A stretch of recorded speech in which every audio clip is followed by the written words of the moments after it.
I pledge allegiance to the flag of the United States of America and to the republic for which it stands, one nation, under God, indivisible, with liberty and justice for all.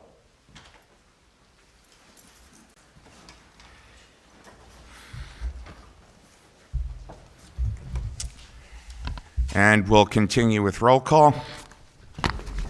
Councilwoman Albrecht. Councilman Mazzella. Here. Councilman Deputy Supervisor O'Hanlon. Here. Councilman Reifenberg. Here. Supervisor Del Vecchio is absent.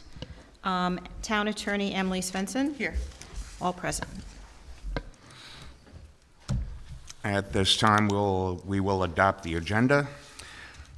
I would like to make a motion to amend the agenda. At some point, it needs to go into the record what the fire department is asking for the ambulance contract. So I've asked for it to be on the agenda, and I get that we'll talk about it later, but it needs to go into the record what they're asking for. It needs to be on this agenda. I make a motion that we add it under discussion items, just so we all know what the fire department is actually asking for.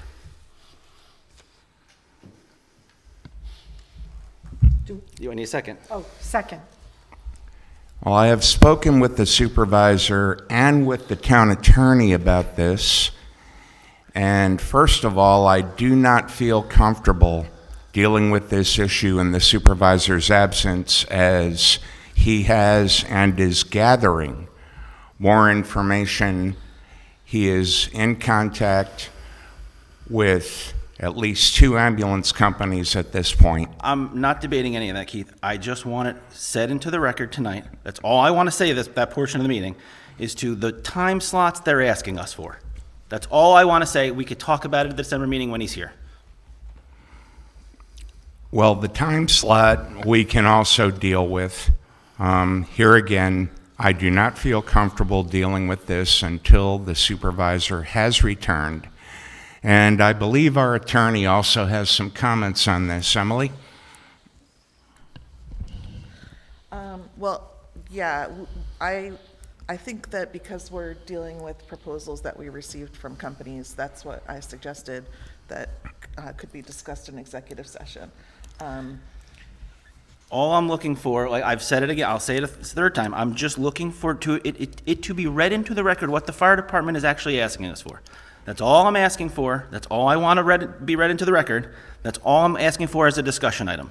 No more, no less. We could Okay. talk about the rest of it at the December 5th meeting. I understand what the emails all said. I get it.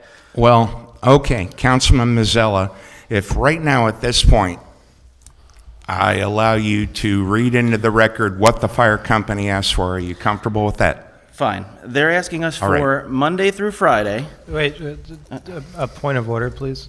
Yep. There is a motion and a second on the table. Yeah, so we have a motion and a second that needs to be voted on first, and then it also needs to be added to the agenda, and then when we get to that, we can discuss it. But the board hasn't even agreed that this would be on the agenda yet. So Okay. I thank you for giving him the opportunity, but I think that I'll call the question for that motion, please. And And that's... we'll do a roll call, and I'll call the question. There's no more discussion. Very well, and the only thing I am comfortable with is if Councilman Mazzella would like to read the fire company's request into the record. I would like to repeat, I called the question, and I asked for a roll call. Very well. But if this is going to be wide open, I can't go with that. I understand your concerns. We need to vote on his motion before we can even talk about it. That's why I'm calling the question. Very well. Councilwoman Albrecht. Aye. Councilman Councilman Mazzella. Aye. Councilman O'Hanlon. Nay. Councilman Reifenberg. Aye. Motion carries. I make a motion that we adopt the agenda as amended. Second. All in favor? Aye. Aye. Aye. Getting to the next two, I'll make a motion that we approve the meeting minutes, both sets of meeting minutes. Second? Discussion? All in favor? Aye. Carried.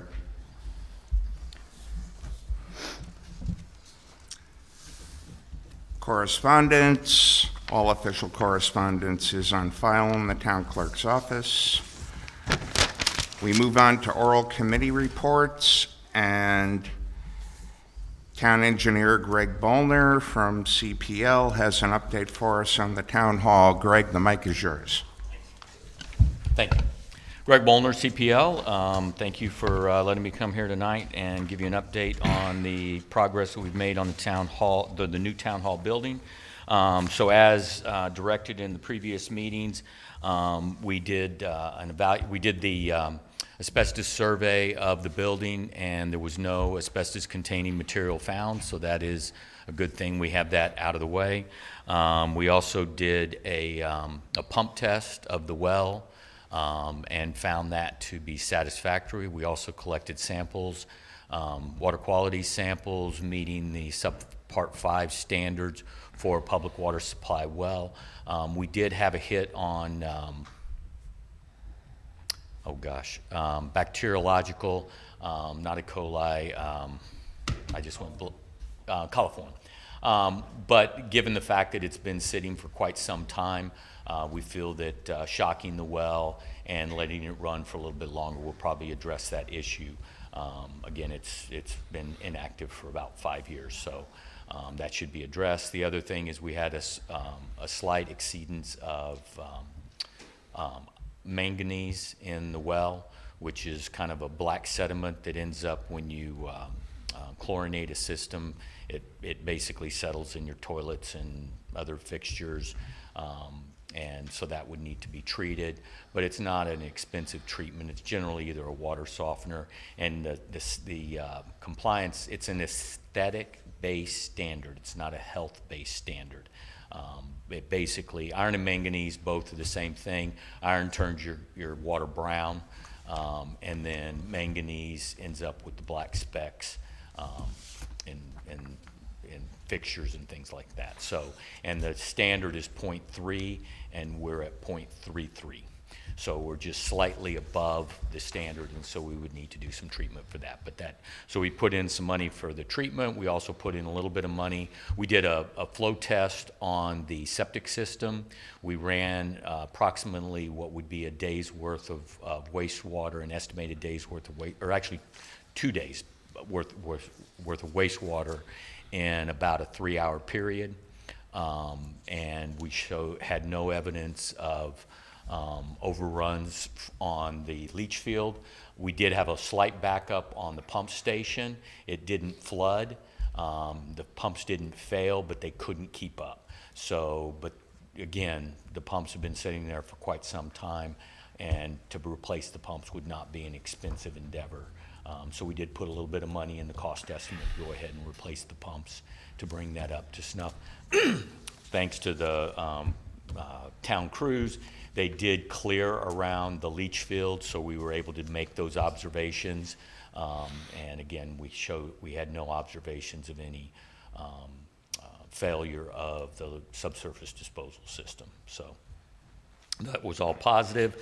And that was basically, I'm sorry, the piece that I forgot or didn't address was the structural and fire code evaluation of the existing town hall building.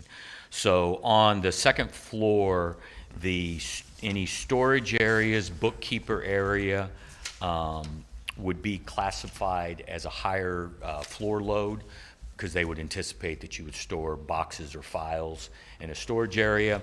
So we had identified or reclassified the area in the northwest corner of the building as either being future offices or not a meeting space, but a training space. So that could be used for a training space. The occupancy would have to remain under 50.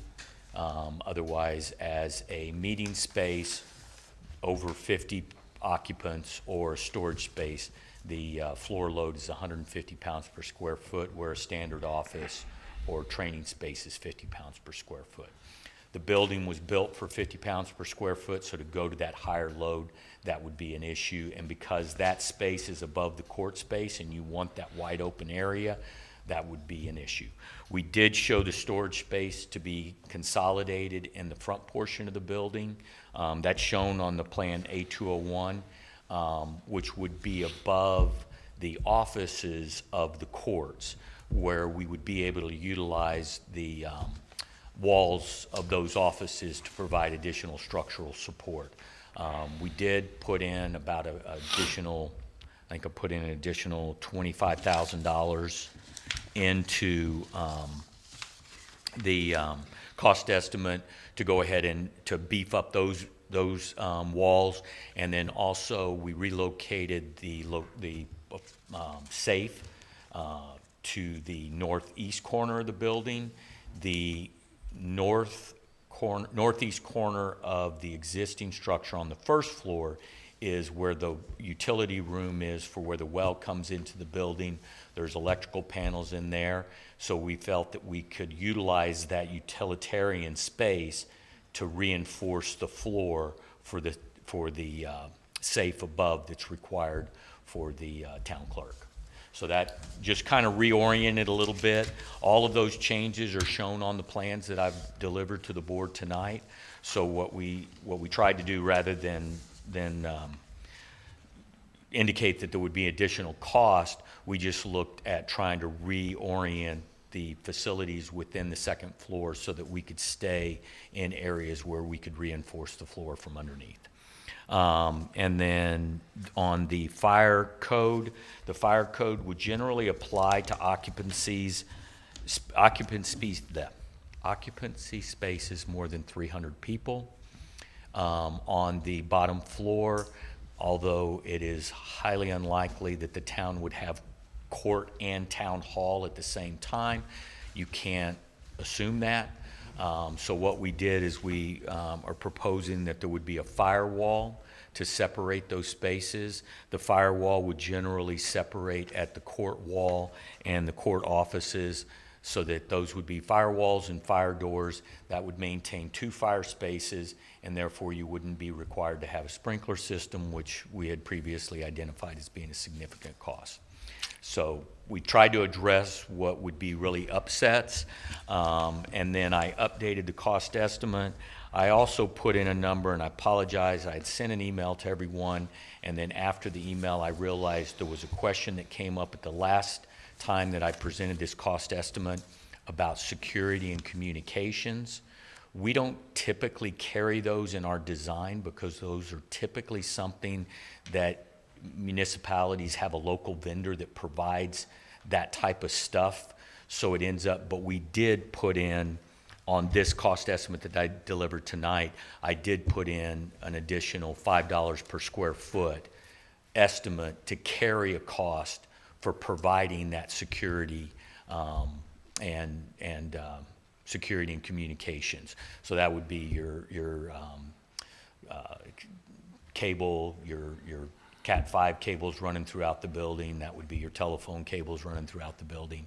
But those are typically things that you're going to have a phone service or something like that that would come in and provide that, not necessarily. But it is a cost estimate that I wanted to carry in here so that the town's fully aware. So that's why the number jumped up by about $70,000 from what I said in my email to everybody the other day.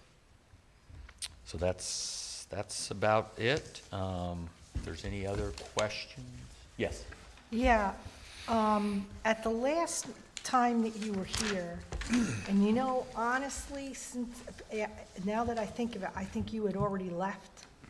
Oh, yeah. I had a real big concern about how you had the council and clerk seating in the big room, like, you know, for the, on first floor. Is that the only way to get out of there is out the front?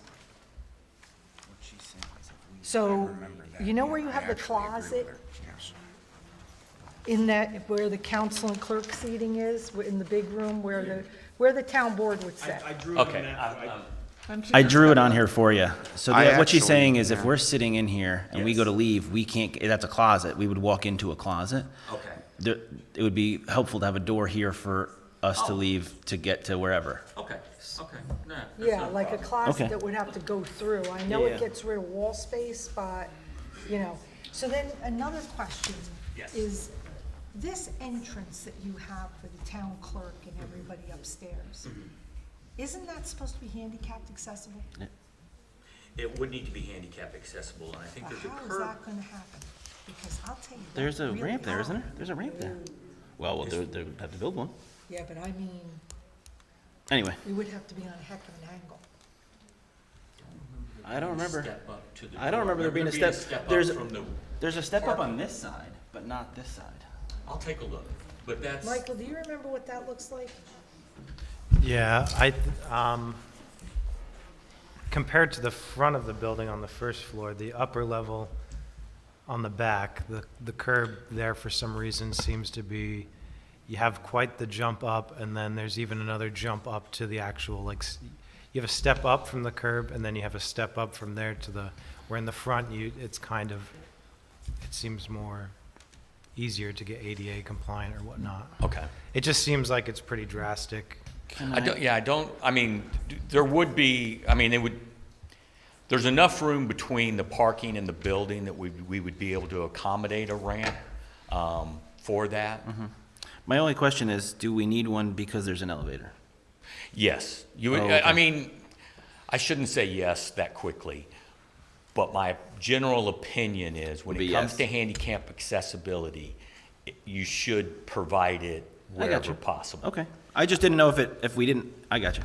Because it would be unreasonable to expect somebody to come in downstairs, take the lift, come upstairs. I get it. Yeah. Mhm. Yep, you're right. It would No, just you're be, right. Yep. I Like- might be asking you a question that's already in here, but I didn't get a chance to really go through it. This elevator that you have in here, what kind of elevator is that? right now, it's generally what's considered well, now I know what it's considered, but I don't know what the abbreviation is. It's a Lulu. So it's been in generally. one. So it's Yeah. a lift? It's just It's a a lift. lift. It's Okay. not an elevator with like a post shaft type of elevator. It's just kind of. It's almost like a scissor lift So that what, goes from floor to floor. Well, it could also be like a mechanical, Yeah. mechanical lift along the side of the elevator that lifts. I it. got you. yeah. Have you looked into an elevator that is electric? That is like those newfangled elevators that probably for one floor going up, well, it'd be considered two because they consider the first floor than the second floor. This, I what would I'm think describing that- would be electric. Yeah, but is this enclosed? Yeah. Yes. It would be enclosed. You would walk into it. You don't And see it how- working, but you don't Yeah. see. Yeah, it's not But one of those. But how big is it? It Like, would is it, can you fit, how many people can fit into it? probably only 2 or 3. I mean, it wouldn't be a big elevator, maybe 4. It would probably Okay. be only, it would be less than 1,000 pounds. Okay. Yeah. It would be more than one person, but I would say it would be less than 1,000 pounds Okay. lift. Because I think there's going to be more people using that than you think. Possibly, but the whole idea that we were trying to kind of work with is that with the downstairs meeting rooms, the only people that would be coming up and down the stairs during a town hall meeting would be the town board and town clerk. It would not be, because people would not be coming in upstairs and being expected to go downstairs. And then with regards to court, there's generally nothing on the second floor. In fact, the idea would be is that that area would actually be locked. I mean, you have security, and the way security is set up, it could simply be controlled by security to not allow people to go up those stairs. But there would be absolutely no reason for anyone to need to go to the second floor during court. Any court services would be downstairs. So really, with outside access to the second floor, outside access to the first floor, this elevator is really going to have minimal usage, mostly by employees. Correct. I agree with you. It would, Well, Yeah. yeah. I mean, I understand what you're saying, but I would think that you would, I would think you would want to try to restrict that, because having people come in downstairs when all of the services are upstairs, it's, I mean, my thoughts would be it would be locked. That you would have, when court is open, Court's a I'm sorry. different story. I'm not even concerned about, we could lock that thing for court nights. right, so what I'm saying is Constables to do what we were trying to show is that during the day, if somebody wanted to come to the court offices to pay a ticket or whatever, they would come in this door, and this would be locked, and this would be locked. There's no reason for anybody to go in here. I shouldn't say this would be locked, because they would need to go to the bathroom. But these doors would be locked, so that everybody would be coming in through this way. Because that way, you kind of keep this area secured and cut off from the public. Okay. All right. And then the same thing when court is open, or when court is in session or whatever, then you would shut these doors. And the idea would be is security would be here. And this isn't shown real well. The idea would be, this would just be a rope that you would tie off here. So when court is in, they would come through here, they'd go through the mag meter and go this way. Right. When they're going to town hall, you'd move this table over to here. You'd put the rope here, people would come in and go that way. Okay, but we also have the senior program.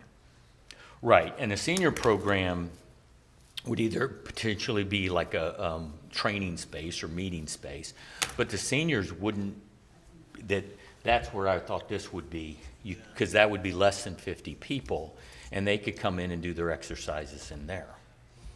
And it could just be like a class. Because it's not a town meeting, it would just be a class, and typically for seniors you have, and that handicap accessibility could be provided at that location. Okay. This one I think is the one that's a This is step pretty up. high. Yeah, I apologize, I just don't remember it. But, Okay. but handy, I mean, there's a good 15 feet from the curb to the building. It would be easy enough to accommodate.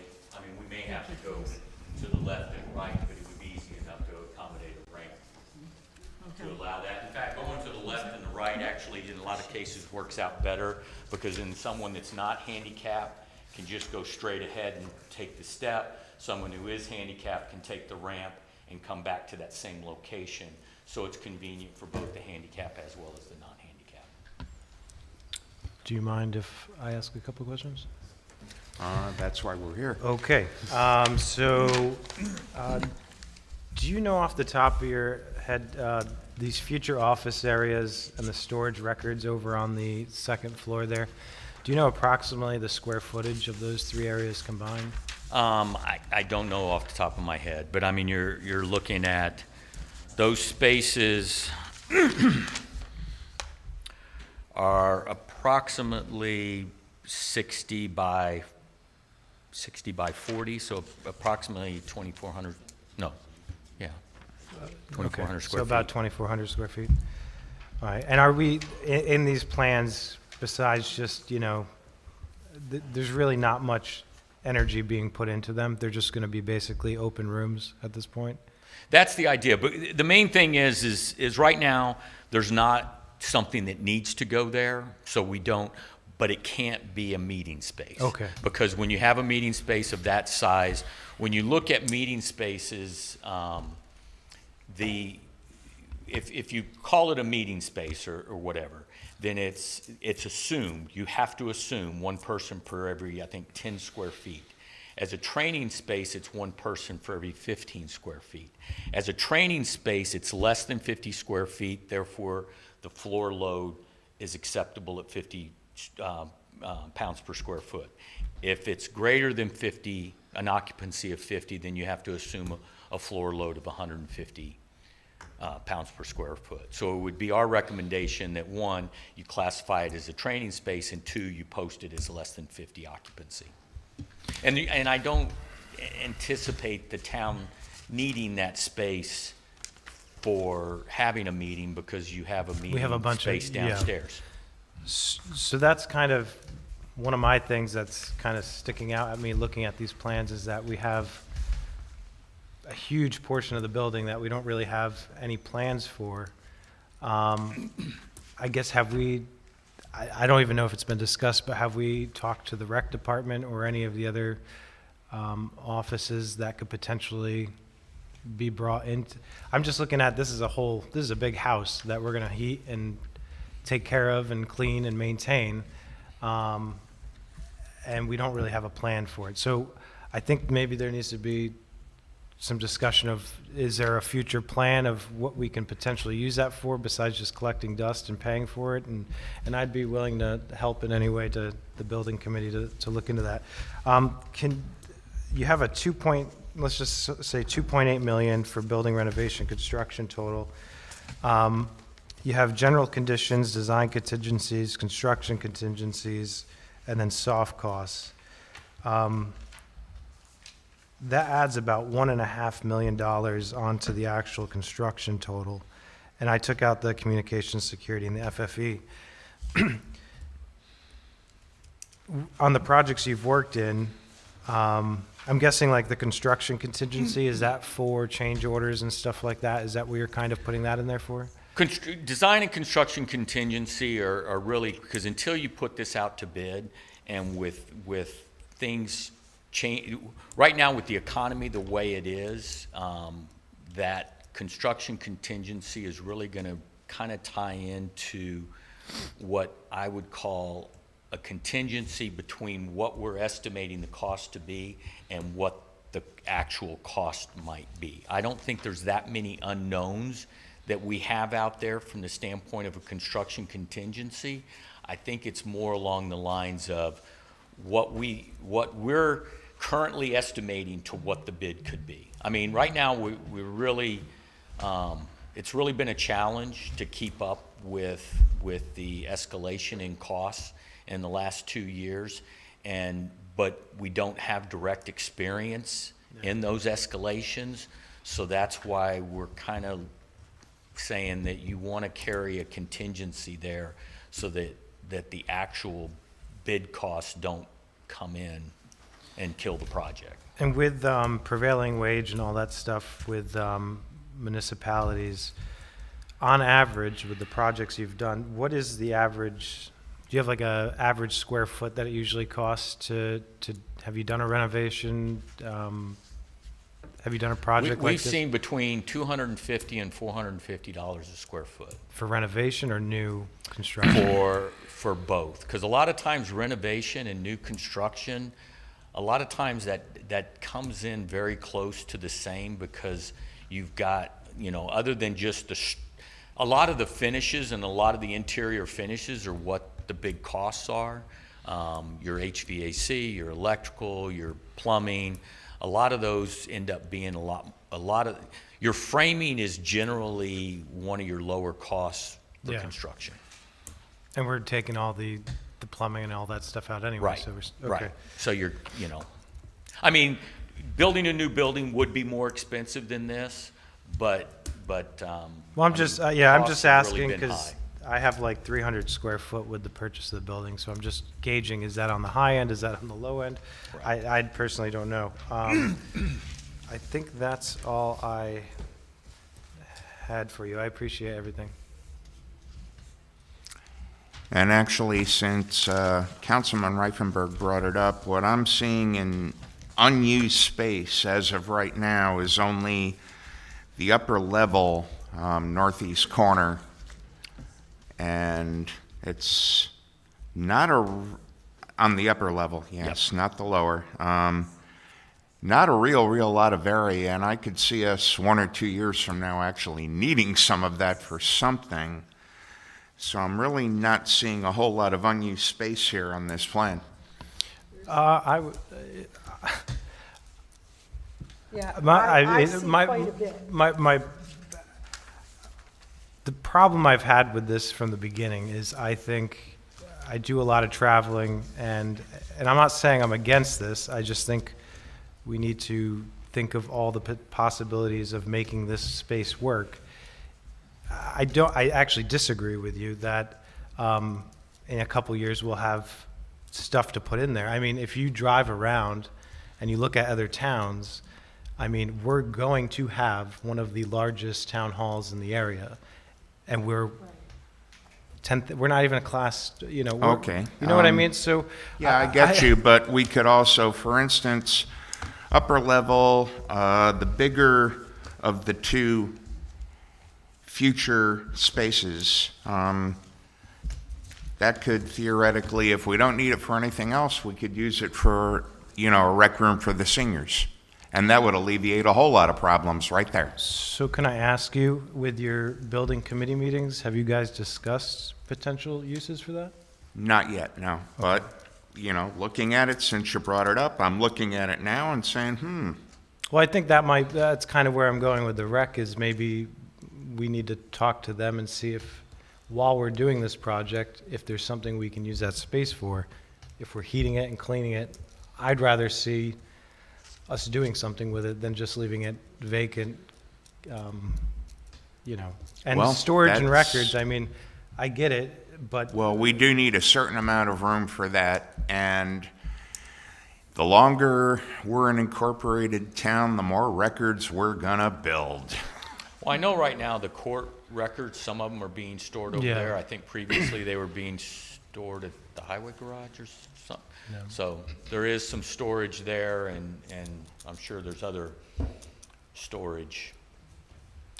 You know, a lot of that could be moved out of the general building department areas. That could be moved to a consolidated storage area. could this wall in between the two future offices, can that come down, or is that a support wall? Well, I'm sorry, no, it's this- not. So that so- could disappear if we really wanted to? Yes. So that was one of the things that our structural engineer had looked at the drawings that were provided as part of the original structure. And on the first floor, I think I said it in my letter, but the only supporting structural supports are actually the columns. The interior walls on the second floor are not structural walls. It's really just the columns that are supporting the beam that then supports the trusses for the floor. And on the second floor, the interior wall that goes the full length of the building is not actually a structural wall, that the design of the trusses in the attic or space of the second floor are designed to support the roof. We're leaving most of them, and, you know, as a conservative structural engineer, I like them there, but they're technically not. And that's why the one wall, because it really made me nervous that one wall in the east end of the second floor has been removed, and it's still standing, and now I know why. It was designed that way. I actually like the idea of that, you know, northwest corner of the building. Okay, we don't have to do anything with it right now, but it's one of those things where I kind of feel like it's nice to have it. Right. So from that standpoint, the storage records area, we put that wall in there to consolidate that to the front portion of the building where I said it could be. But that other wall exists, so that's why we left it there. But those two spaces could be reconfigured in any way that the town wants to reconfigure them. And down the road, if we did leave that wall between the two, quote, future office spaces, it's not a load-bearing wall that could come out at any time down the road. Correct. Okay. So however, yeah. And, you know, if that's something, I mean, to put offices in there for rec or any other department, I don't know that there is any other department. I say like there's a bunch of them running around. But anyways, that could be done. Greg, from a process standpoint, just want to regroup on where we are with this. I think we passed a resolution authorizing you to do both this and the rest of the work, but this was supposed to be a check-in at this point, Correct. right?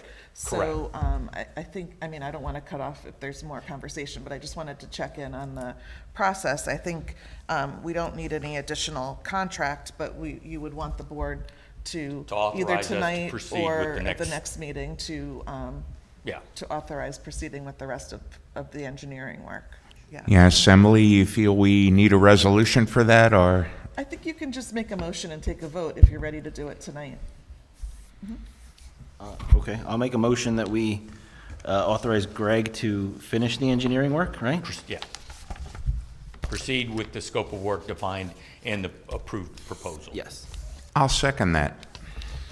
Can you just give us an overview really quick of what this next step actually entails? And like, what's the final outcome after the end of this next step? Like, are we ready to bid at the end of this, or? Well, what we're looking at doing as part of this is put together a pre-demolition bid package or a demolition bid package to get things moving and because the demolition work that would be done would not in any way be contrary to going forward with the project, but it's just to try to get things moving. It's also something that could happen during the winter, so we could get that package put together, bid it, have a contractor come in, take out the walls that have been defined to be taken out, so that would be most of the first floor. So that's why we wanted to make sure that structurally, none of the walls on the first floor are structural. Get all of that out of there so that you have a nice clean space. Remove the walls on the second, there's not a lot of walls coming out on the second floor, but any walls that would be coming out on the second floor, go ahead and remove those walls. Go ahead and rip up all the carpet, get a lot of that material out of there, just so that you have then, once you come in with the construction contract, you basically have a clean space for a contractor to go forward with the work that needs to be done. So that's one part of this next phase. It's also going through and doing, basically what we look at in the industry is you look at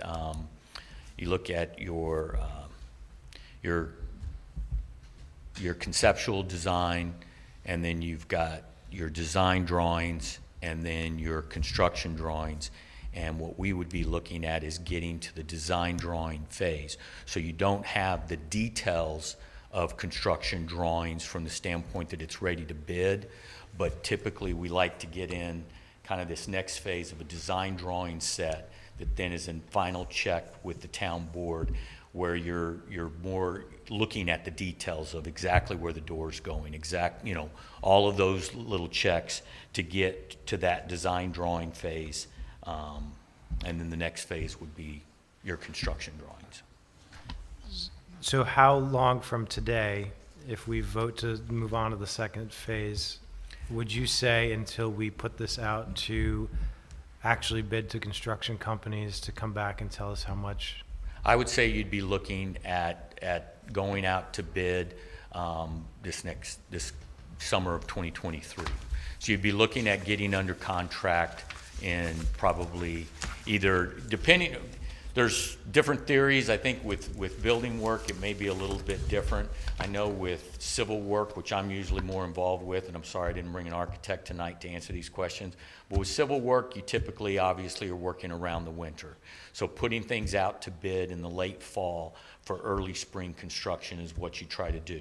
I think we'd probably be ahead of that, but that's what we'd be looking at doing, is having something out to bid so that you would be under contract in late 2023, so that then you'd be in a position that spring of 2024, you've got contracts in place, because you're looking at probably at least 2 to 3 months lead time on any equipment. So if you've got a contract in place in the fall, then you're not looking at having equipment and everything in place to actually start work until the early spring. I think that's a perfect timeline. I guess if we pass this tonight, you're not automatically, it's not authorizing, I guess this is a question for Emily, is it automatically authorizing to move ahead with the demolition? Because what I'm thinking is, the timeline you just gave is if we get bids back in fall, and they're waiting till, like, let's say the spring to start. I'll give you the library, for example. That's exactly the timeline we did, was we got the bids back early fall, and they started demoing interior stuff and working through the winter when it was snowing, and then we really broke ground in the spring. Would it be cheaper for us? I know we all want to get moving and whatnot, but what, do you think it would be cheaper to just have one company who ends up bidding everything to do the demo and all that stuff, instead of piecing that part out and realistically just waiting around to really do anything the following spring anyway, when that company could work through the winter and it might make it more attractive for them because they could keep their people busy? Right. I mean, there's kind of pros and cons to Yeah. both. When you get a small demo contract like that, you may get local contractors that may be a little more cost effective. Okay.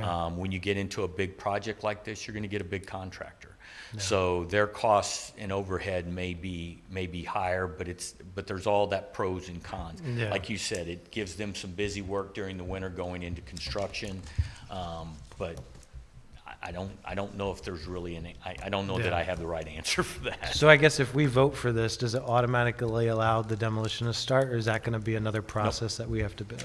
We would, once we would put together a demolition package as part of this, but then we would come back to the board for authorization to go to Okay. bid. Okay, awesome. I appreciate it. Let's just keep this ball rolling. Any other discussion? We have a motion and a second. All in favor? Aye. Aye. Can I just ask Greg? Thank you very much, Greg. Sorry, Councilman O'Hanlon, do you mind if I ask another question?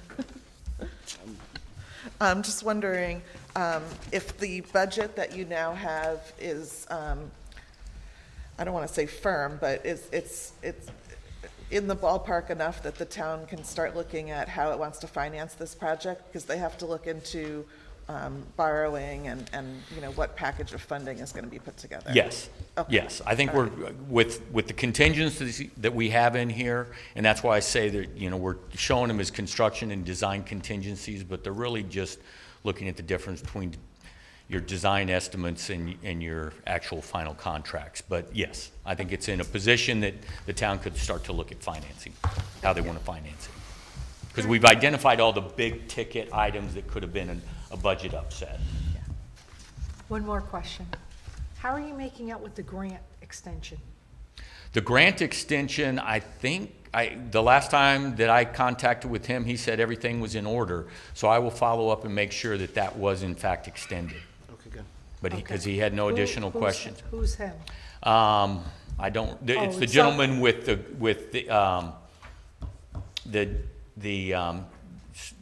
Climate Climate Smart. Smart? Okay, all right. And I just don't off the top of my head recall the gentleman's name. So you don't know approximately how much time they, I know what we requested, and we requested a 2-year extension from April of 2023. That's So what I that thought would it put was. us in Okay. April of 2025. thank you. Okay? Thank you. I'm going to go ahead and stick around just in case there's any questions. Thank you, Greg. That's appreciated. There might be one or two. Okay, now we have a presentation from Community Heart and Soul.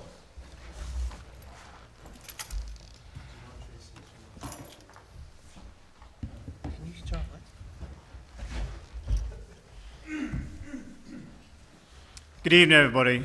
My name's Ian Moran. I'm from Community Heart and Soul. Thank you for giving me the opportunity to speak this evening.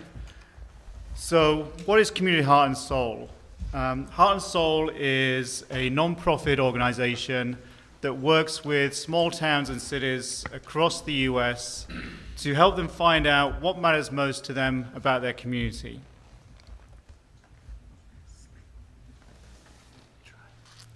So what I'll talk about today is the origin of Heart and Soul, what makes Community Heart and Soul unique, the 3 principles and 4 phases of Heart and Soul, 5 Ways Community Heart and Soul Transforms Towns, and Participant and Supporter Roles in Heart and Soul.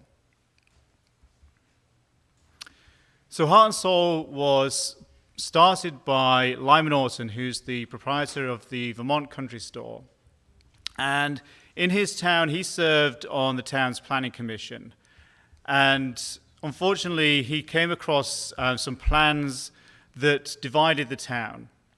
The proposal was to create an amusement park on the outskirts of the town, which required removing some of the landscape. And so it was thought as, on one side, a good idea because it may bring economic benefit to the town, but on the other side, it would affect the makeup of the town and whether or not the residents wanted it. Unfortunately, the proposal went ahead, but the plan failed, and it cost his town both in terms of community and also economically. So he was frustrated with how that proposal came about and how it was decided, and he felt that there needed to be more community engagement in the process of deciding what happens within each town. So he thought there must be a better way, and so he created Community Heart and Soul. And since that time, Community Heart and Soul is now over 20 years old, and it's active in 19 states across the US, and has been developed and implemented in over 100 towns.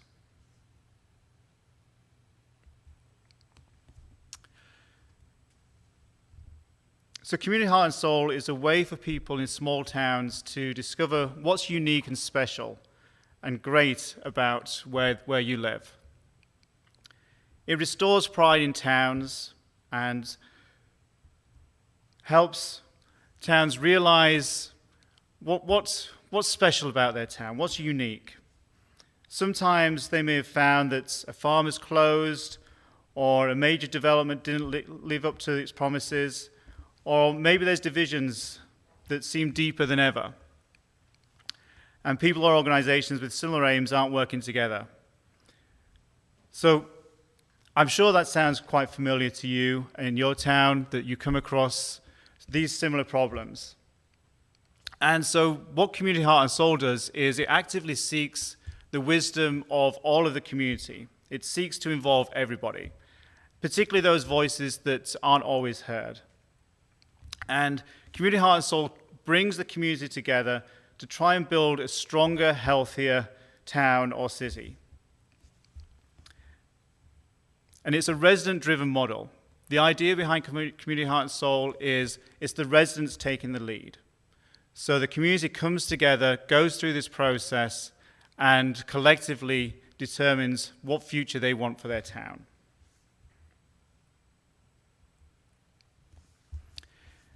It takes a different approach to collecting that information.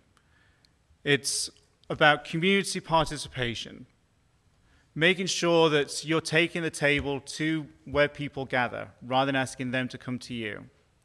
So going out to youth sports organizations, or churches, or the Rotary, going to school children, asking what they think about their future.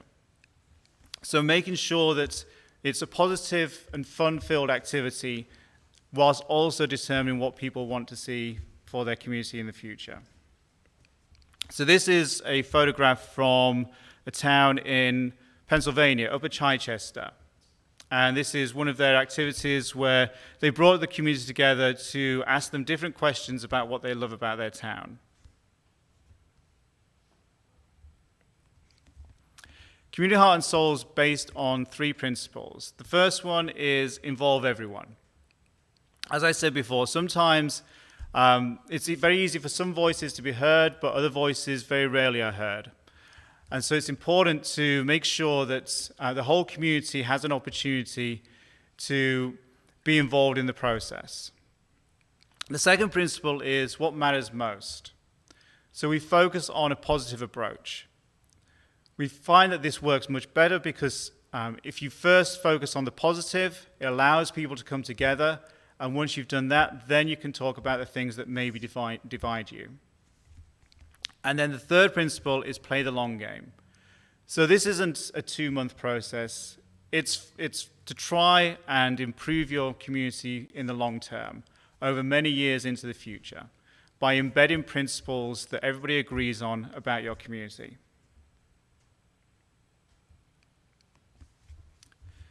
Community Heart and Soul is broken into 4 phases. And we do that to emphasize different parts of the work in the community and make sure that you have a tried and tested method to actually, at the end of this, come out with a plan for the future. The first phase is Imagine, and that's when we start to look at the assets that you already have in your community, the people that are here, the organizations, the groups, and bring those people together, and then start to communicate that this is something that they would want to be a part of. We do this through something called a community network analysis, and we analyze all the different groups and organizations that are in your town, and we would use that information as we go through the next 3 phases. The second phase is Connect, and this is where the bulk of the work takes place and is also the most fun part of Community Heart and Soul. We do story gathering to actually form the plan at the end of Community Heart and Soul. We find that we need to work face-to-face with people. It's important that people within the community meet each other and find out about their stories. We ask people to tell their story about their community. What do you love about your community? What are your hopes and concerns? What are your ideas for action? And the reason we're doing that is we're collecting data. We're asking them to tell us all about their community, what it means to them, and from that, we're going to bring all that data together and look for themes. And the reason we do that is that we will then help you create heart and soul statements. And these are statements about what everybody in Pleasant Valley feels about the community. It enshrines what your values for Pleasant Valley.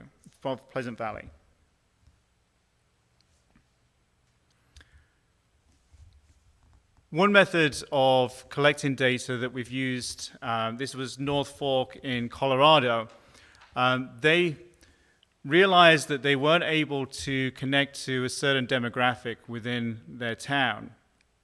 And there was a local brewery in the town, and so they used beer coasters for people to write on the back what they loved about their town. And then they collected all that data, and that filtered into the other interviews that they conducted to create their heart and soul statements later on.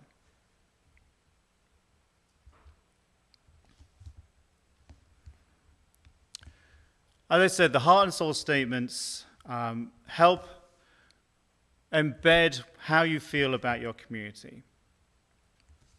So by the time you're done with phase 2, you should have a clear picture of what matters most to the community through the stories that you've gathered.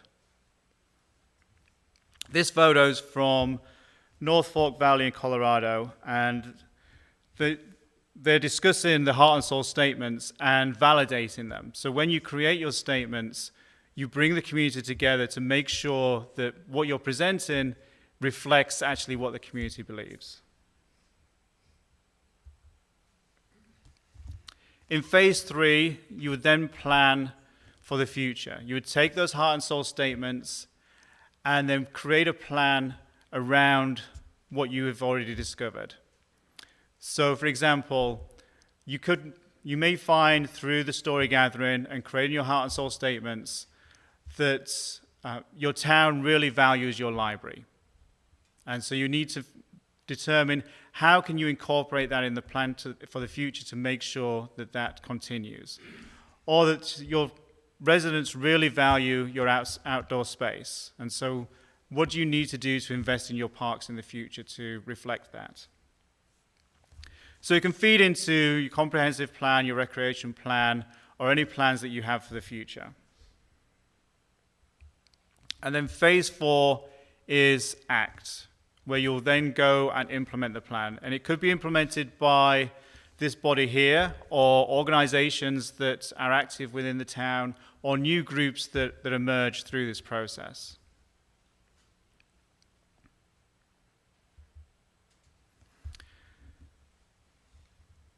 Other towns that have gone through the Community Heart and Soul process have found some of these have transformed their town.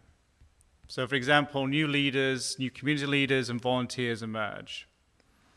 Or trust is built, that where trust was in short supply in the community before, bringing people together in this manner has helped them realize what they have in common rather than what divides them. Downtowns are re-energized. Many towns have used the plans that they've created to then apply for funding or attract new businesses and to create a more thriving economic downtown. Pride is restored. Sometimes it's easy within a community to look down on your community rather than to think about all the great things that you have already. And then also history and culture are honored. The picture there is from a community in Pennsylvania where they rediscovered a church and realized that it was a valuable part of their community. And so they decided that they would help restore that church and make it a part of the community once again.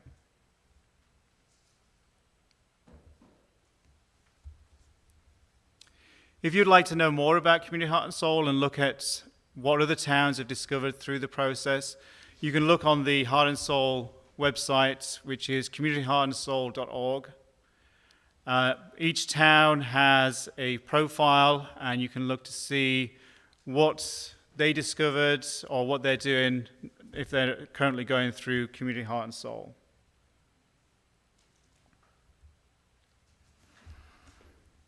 And I just wanted to give you an overview of how all the roles and responsibilities fit together with Community Heart and Soul.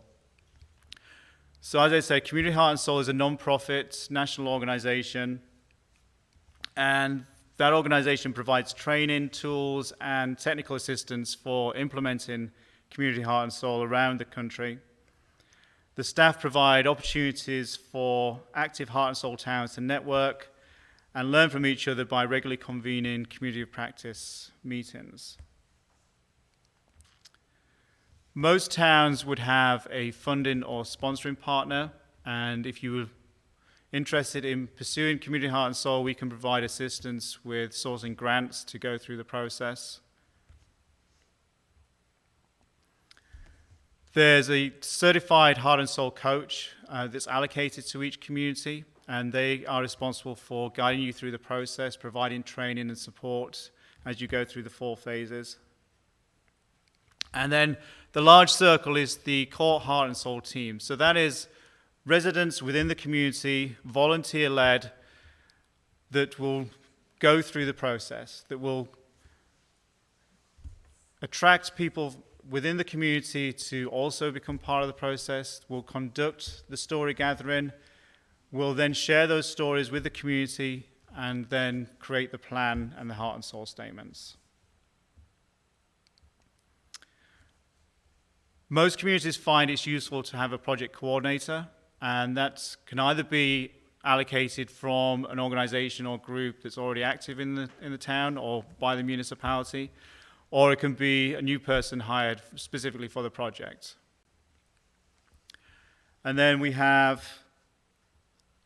the municipal leaders overlap in the core Heart and Soul team, because it's important that even though it's resident-led, you're also integral parts of the community, and so it's important that you have a role within this group as well. And then sub-teams, they're divided up just to do the work as you go through the 4 phases, and then one-time and recurring pool of volunteers. Some people will want to be involved all the time. Some people just want to volunteer a morning.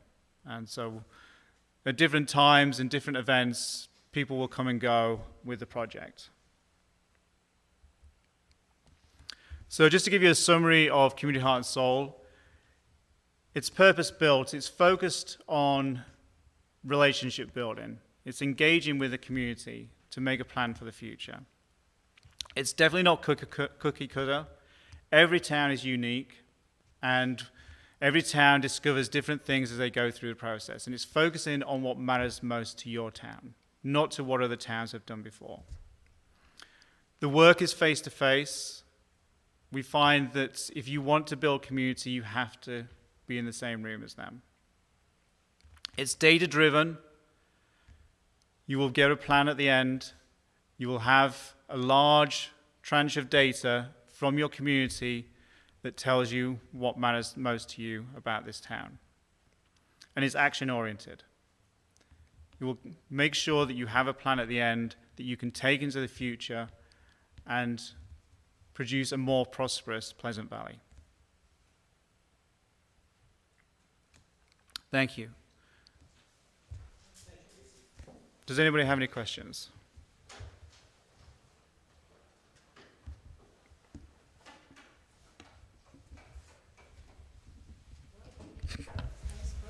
No, but thank you. So if you wanted to proceed with Community Heart and Soul, there's some getting ready activities that the town would undertake, and Community Heart and Soul can help you with those. Normally it would involve organizing a series of town meetings that we can assist with to see whether or not there's sufficient interest from the residents. And then we could assist you with making an application to the program, as I said, making applications for grant funding if that's what you're interested in. I'm going to look up more information on that. Sure. It seems like a very, very good program. I forget that concept. It really does seem like a wonderful program. Yes, Yeah, I've spoken you to for Supervisor Del Vecchio. He has my contact details. I can share my contact details with the rest of you if you have any other questions. Wonderful, thank you. Thank you. Thank you. Do Appreciate you it. have business cards?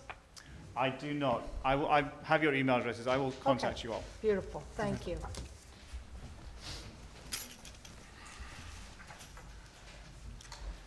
And thank you very much.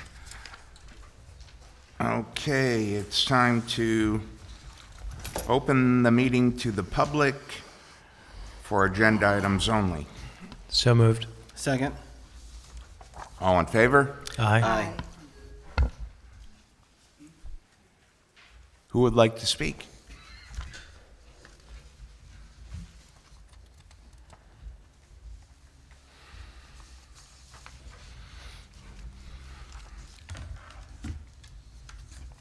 Gary Veeder, Salt Point Turnpike, Pleasant Valley. First of all, I'd like to thank our engineer. I was on the town board when this building was being discussed, and it was also a rework building. It was here before. You're giving away your age, Gary. The thing that I notice with his work is that it's more open, to be honest with you. When this was built, information was not flowing, and there were a lot of things that people disagreed with. Yeah, but I think that information coming from him has been good. I have a real problem with your motion tonight. Mike, you were the impetus behind this agenda, approving it, etc. I printed off of the internet before each meeting. I know what's coming up. And adding things at the meeting deprives the citizens of Pleasant Valley an item of particular importance, in this case, of coming to discuss it. I don't think you're, from what I remember of your presentation for approving the agenda, was to avoid that. We're not doing that with this motion.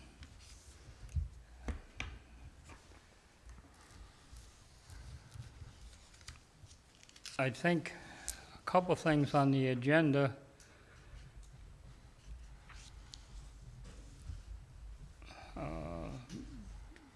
The recreation things, Bower Park,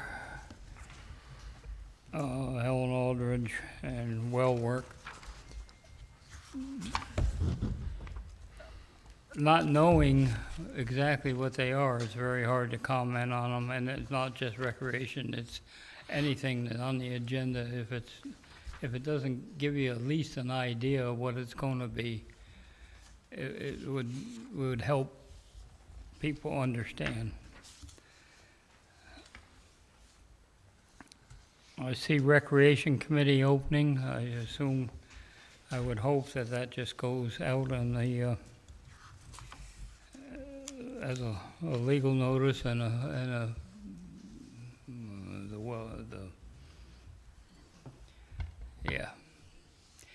the internet. You know, that's still new to me, so. Budget modification, that also would be an item that I would have liked a little general information what that was. Discussing the town hall proposed, in progress, or whatever you want. I don't think you'd have any problem filling that space. Our maintenance area back here is very small and overrun. There should be an area for them. We had a real, and I'm not recommending some of this, but thought the food pantry almost left because of things. Maybe room for that.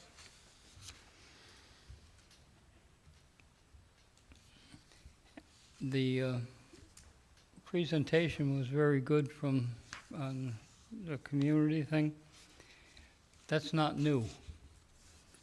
When I was on the planning board in the late 60s, very early 70s, we sent a survey out to every person in Pleasant Valley, every homeowner or apartment person. I remember it well because I was in the hospital with hepatitis and I tabulated it in my hospital bed because I had nothing else to do. There weren't computers back then. We did it by one of these things. It turned up a lot of information that sometimes nobody thought of. So instead of turning people off, we should harness the people in town and let them become a part of something and not an extracurricular activity.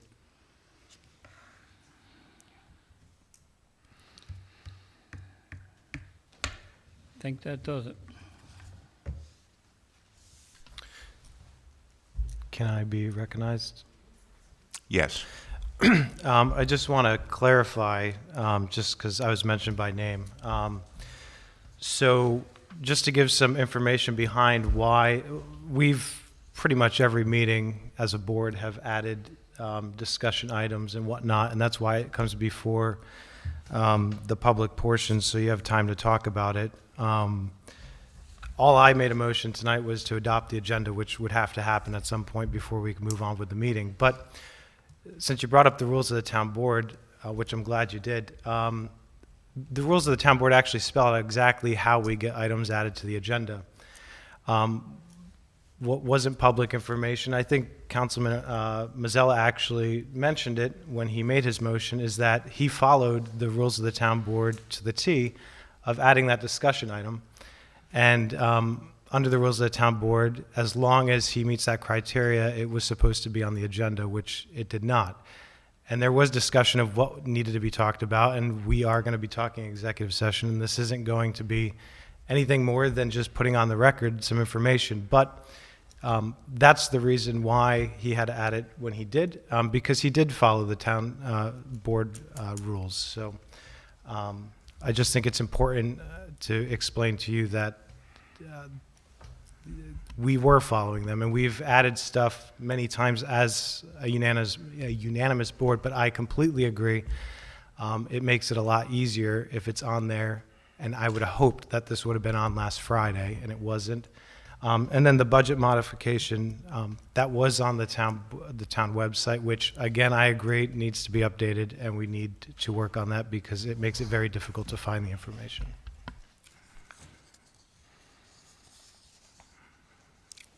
Anyone else?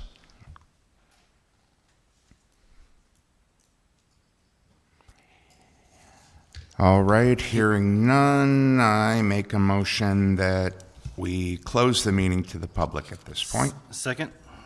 All in favor? Aye. Carried.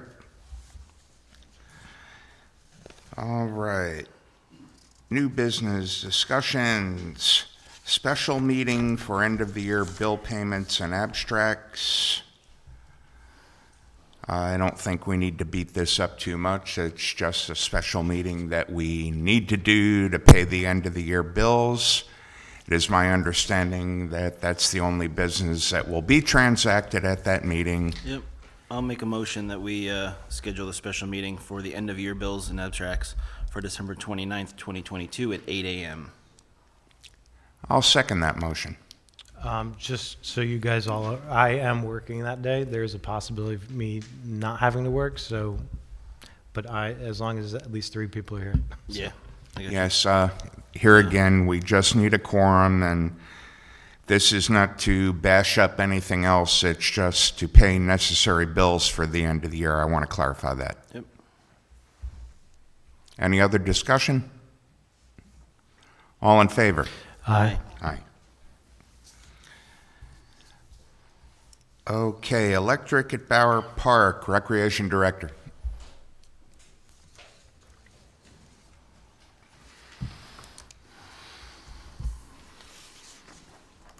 Hi, good evening.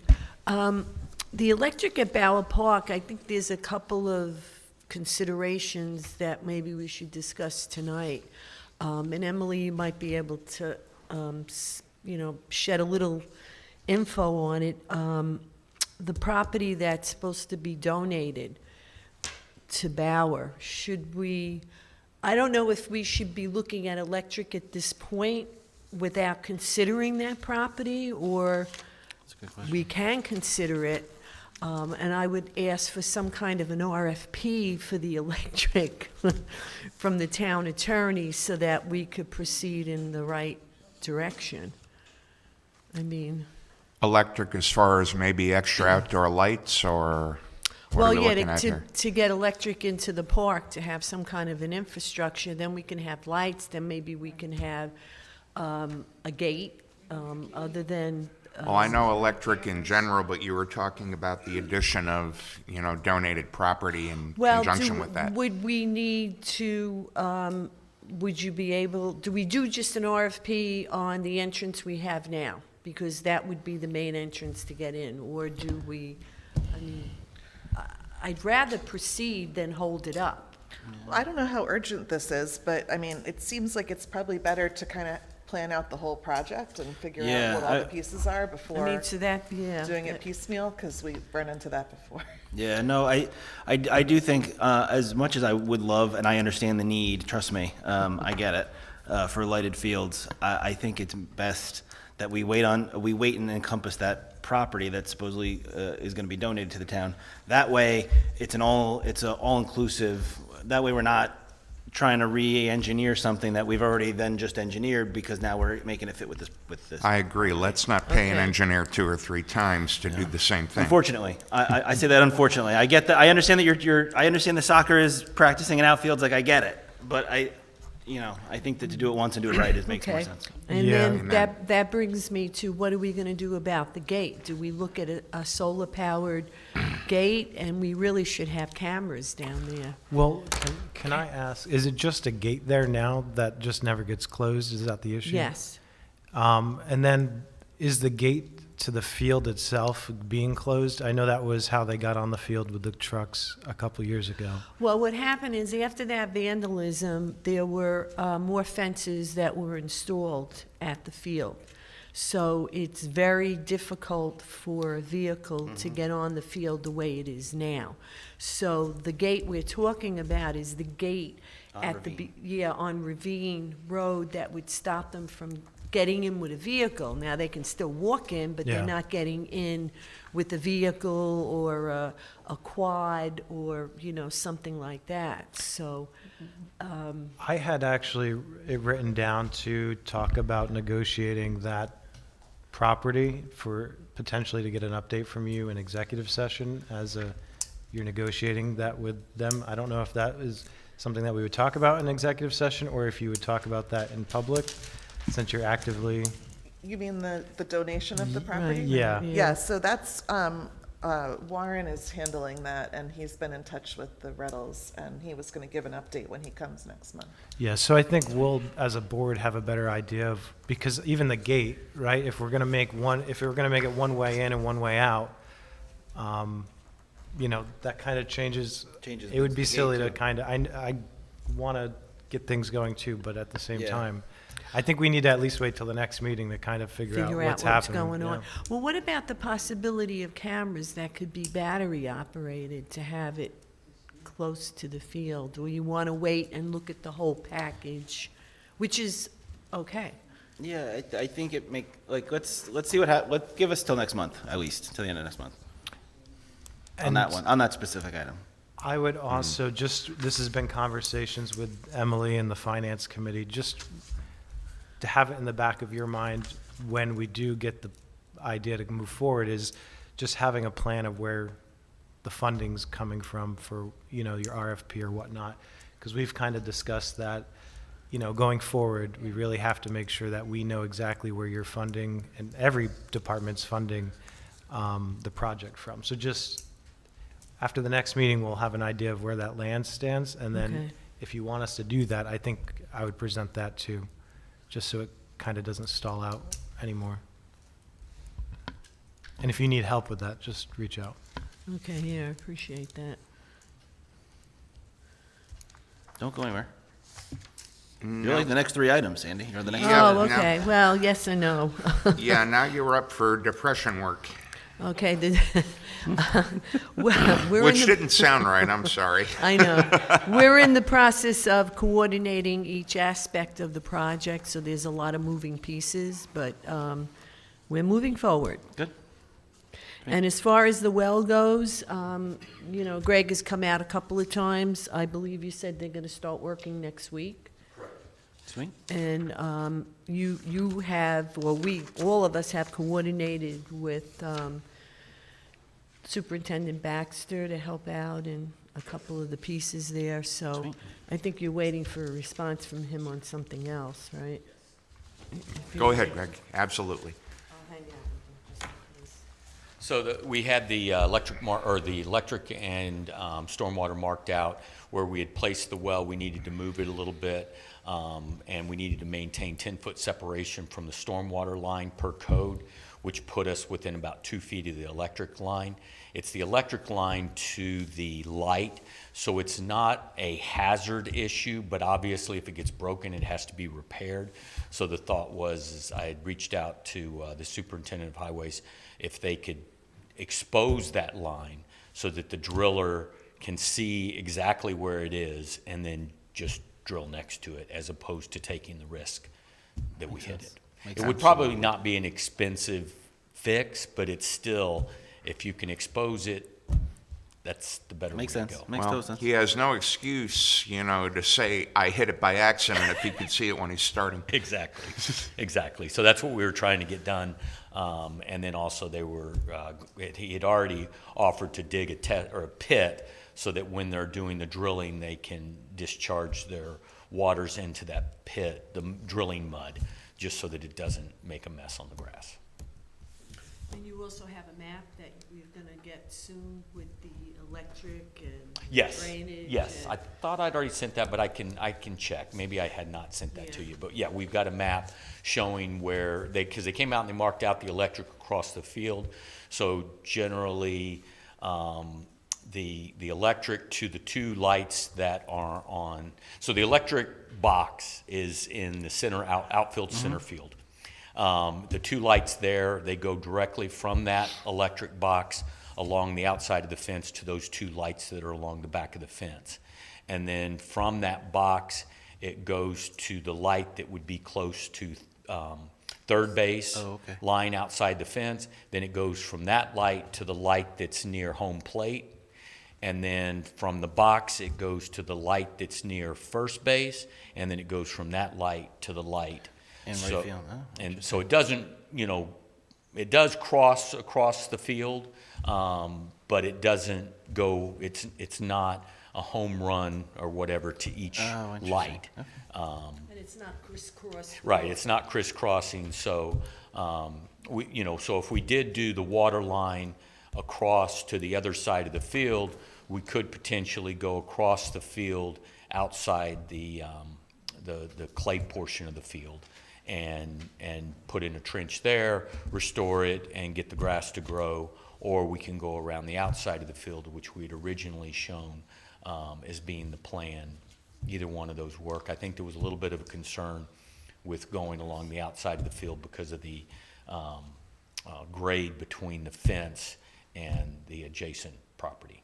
It kind of is steep there It's very steep between there. It's very steep there. third base and Yeah, it's very and steep the there. left field out. Yeah.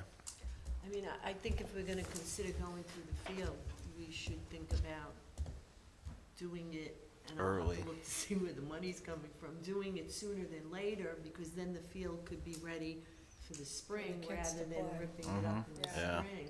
Even if it's just a little section of it. Right.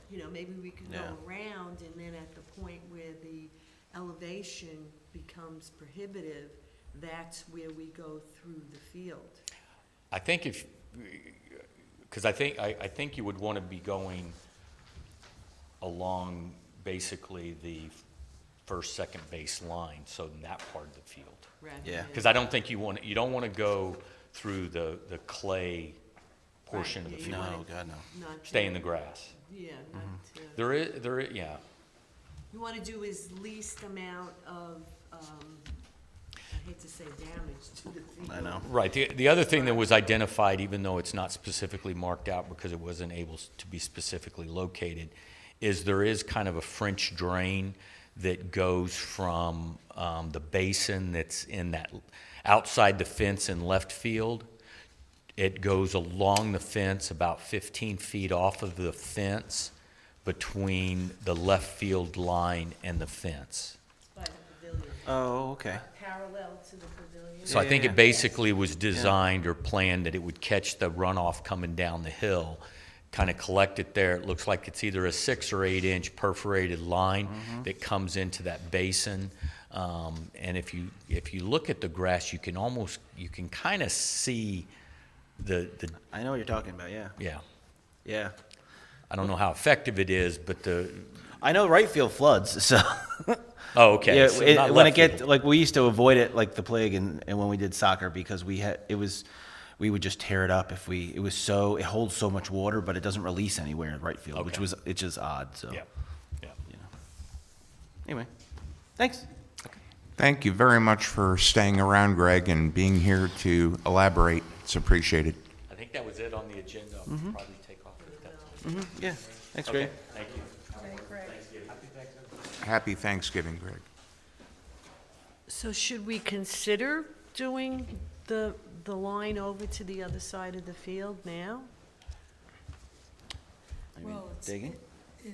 it's more up to what you think would be better for the field, and how we could get it back together. Yeah. So that the kids could start playing in the spring.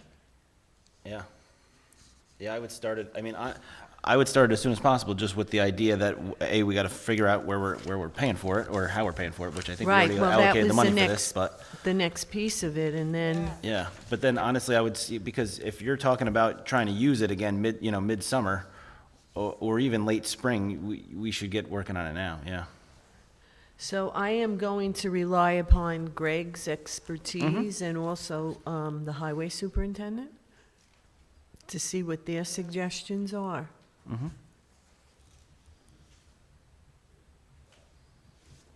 So that's for the electric, or just the well? Just the well. But I believe at the same time, that's also, if I'm not mistaken, when I remember looking at the plans, in that trench is gonna go the electric for that building as well. That's what I thought. Yeah, That's so, what I yeah, had. both will go in at Yeah. that time. Mhm.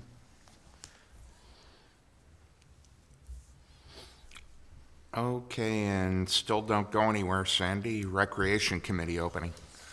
Well, it's my understanding the board got a couple of letters of interest. I know Yes. the rec committee would like to be able to interview these people and to give the town board their, opinion of, So I think, They would- what I was gonna recommend to the town board was, because both of the applicants are employees, that we talk about it tonight in executive session, amongst other things we talk about, just because, and then we'll figure out a formality of interviewing and whom to include. okay. Thank you. Thank you, Sandy.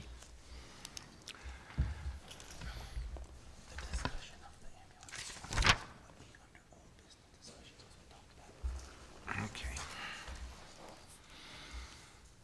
All right, we're on to new business resolutions.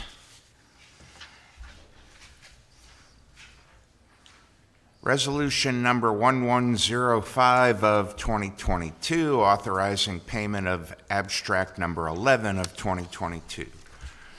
Whereas the Town of Pleasant Valley Town Board has audited the bills presented by the town clerk and an abstract has been compiled. Now therefore be it resolved that the town board hereby authorizes the town supervisor to pay all claims as follows. General fund claims, $122,746.21. Highway fund claims, $100,782.21. Ambulance, $14,245.80. Prepaids, $5,958.31. Lights, $1,460.73. Helen Aldrich bathroom, $1,040. New Town Hall, $2,610. Do I have a motion? So moved. Second? Discussion? All in favor? Aye. Carried.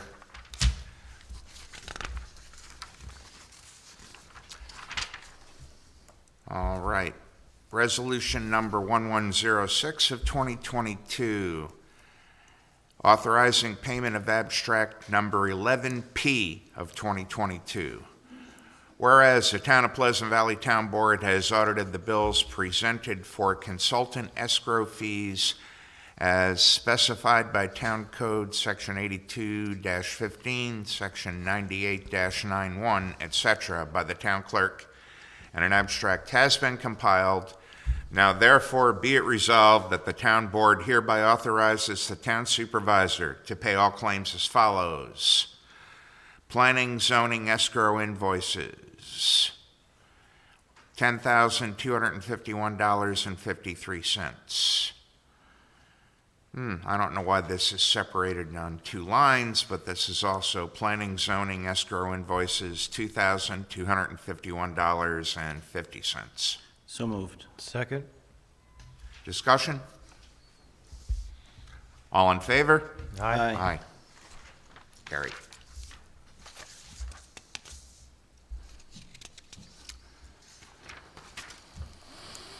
Budget modification to 2022 general fund. Resolution number 1107 of 2022, amending the 2022 general fund budget.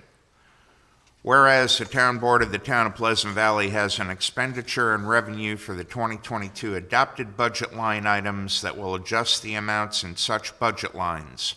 And whereas the town supervisor finds it necessary to amend the 2022 adopted budget to meet these adjustments.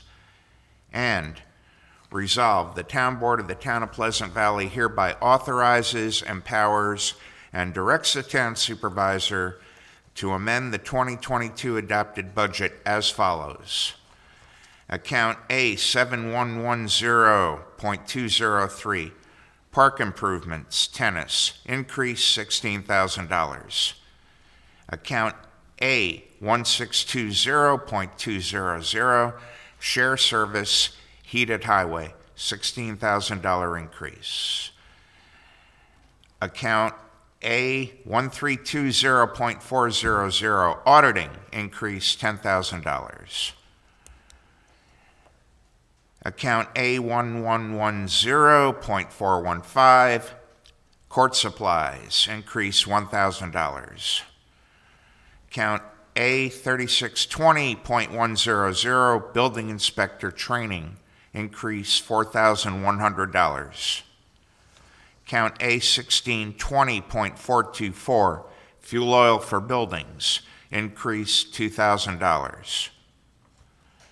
Account A7020.200, recreation equipment, increase $200.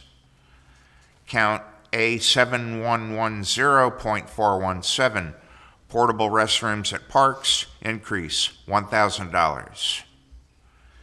Account A7140.499, miscellaneous for celebrations, increase $900.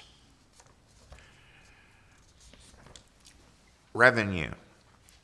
Account A2110, zoning fees, increase $7,000. Account A2610, fines and forfeited, increase $44,200. I entertain a motion. So moved. Second? Discussion. All in favor? Aye. Carried.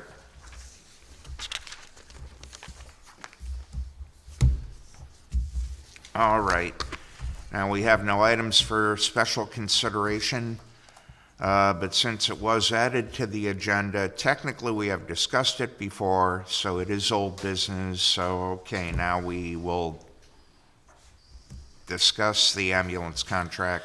So all I want to put on the record is what the fire commissioners are actually asking the town board to bid for. Okay, they're looking for us from Monday through Friday, from 5 a.m. to 7 p.m., and Saturdays and Sundays from 9 to 5, 9 a.m. to 5 p.m. That's what they're asking us for. That's what we should farm out for. That's what we should be getting quotes on.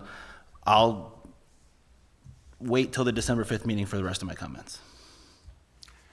Well, you know, okay, while we're on it, I think that before any huge decisions are actually made on this, since we have till the end of the year, I would also like to see a public hearing scheduled, because ultimately it's the taxpayers who should have the voice, and we should make an informed decision on a combination of factors, both the fire department recommendation and the taxpayer's opinion.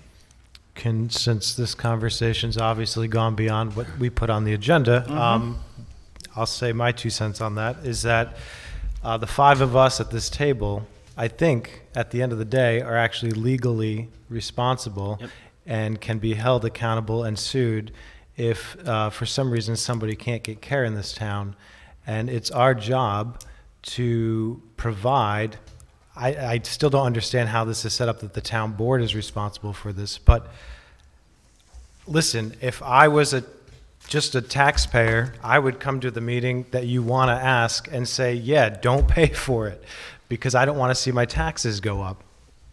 But at the end of the day, I also understand that it's the responsibility of the town that if you have a heart attack and you need a paramedic at your house to give you the medicine, and the fire department's publicly told us that they can't, even a resident came to the meeting the other day and said that 4 out of 7 calls where we didn't have coverage, ALS didn't show up. Thankfully, none of those 4 calls needed ALS, but if they did, would you be okay with needing whatever it is and not having a paramedic there to give you whatever medicine it was to save your life? So I like your idea that we should, but at the end of the day, I think it's something that we as a board just Well, need to make the yeah. decision on, because I agree with you. It's because if I was it's on our shoulders in the end. You're absolutely right. if I was a but- taxpayer, I wouldn't want to pay the bill either. But I think when it comes down to it, we may hear a lot of different opinions from the public. And as a public servant, I want to hear them. And I would say I would be 100% for that if we weren't in December having a public Right, if hearing. we had the time, If that we were would going to have make a sense. public hearing, the Public Safety Committee should have came to the board back in September, in August, and set up a public hearing. Look, all I'm going to say. It's on the end this- of November. Yeah, all I'm going to say on this topic is we're waiting now till the December 5th meeting to talk about this further and to hopefully make a decision at that meeting, when we then have to go, hopefully, whatever company gave us the price will then be able to staff it come the first of the year. It's a big hope at this point, because they'd have to hire and train and whatever employees, because we're asking Yes. for more coverage. Yes, I mean, either way, no matter how the cards go, the chips fall, whatever, it has to be done before December 31st, that's for sure. So are you making a motion to schedule a public hearing? Yes, well, no, I'm going to hold that until the supervisor returns, because I would prefer that he do that. So I'm not going to make that motion at this time. Okay.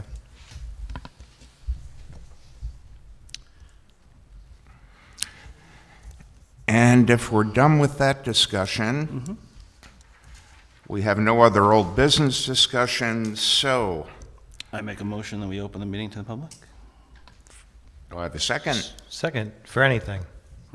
Everything and anything. All in favor? Aye. Aye. Who would like to speak? Wide open this time. God, I shouldn't have said that.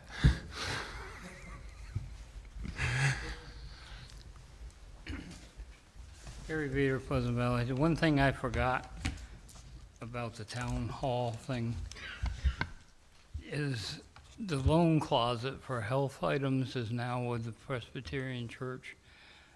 A space for that in the town hall would probably be advisable.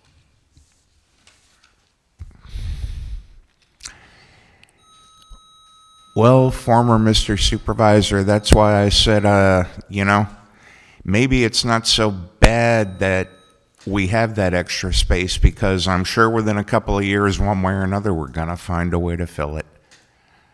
And it's not like it's half the floor, it's one corner. If you'd like to, anybody that would like to look at the plans after the meeting, I have them up here. Anyone else? Going once, going twice, hearing none, I will make the motion that we close the meeting to the public. Second? All in favor? Aye. Aye. I'll make the motion that we go into executive session for 105.1F, personnel. Second. All in favor? Aye. Aye.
I make a motion at 9:32 that we come out of executive session.